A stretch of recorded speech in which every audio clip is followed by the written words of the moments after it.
Cour d'appel ale fana ka chambre criminelle baara daminɛna kiiri minnu bɛ taa ale fɛ i b'o dɔn wa ngirila duguma ma jɛna ye weleli kɛ sanfɛ nka kiiri kɛrɛnkɛrɛnnenw fana olu bɛ se ka olu dɔw sigi ka kɛ mɔgɔw ka jɔyɔrɔ ko i n'a fɔ minisiri kɔrɔw ni jɔyɔrɔbatigi kɔrɔw olu bɛ se k'o kiiriw olu baaraw fana kɛ u filɛ sigi min na nin ye fala ye sɛbɛn ka ca ye dɛ n'i taara kogo ka ye a sɛbɛnnen don vururu minnu ka bon minnu ka dɔgɔ kunun ko an munumunu salotɔ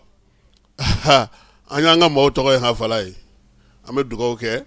ala ka a don yira an na nin fana ka kɛ sababu ɲuman ye u ka segin ka na so maa jumɛnw don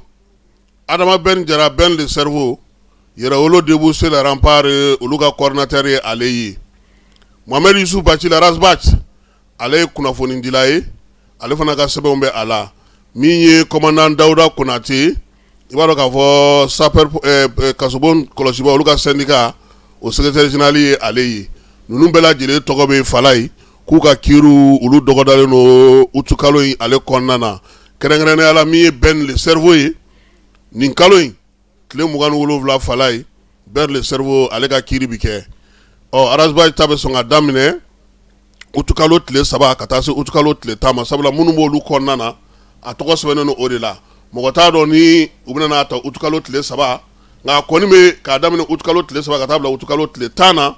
Ras Bath ka kiiri bɛ kɛ o kɔnɔna na ale ni Daouda olu b'o o k'u kɔnɔ nka Ben le Cerveau ta o ye juillet kalo tile 27 ye nin kalo in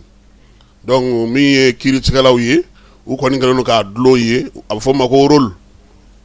kiiri mun kan ka kɛ sabula kiiri foyi tɛ kɛ n'a tɛ dulon kiiritigɛso da la a bɛ yen donc bɛɛ bɛ se k'a ye Bamakɔ kɔnɔna na an bɛ dugawu kɛ ala k'a don yira an bɛɛ lajɛlen na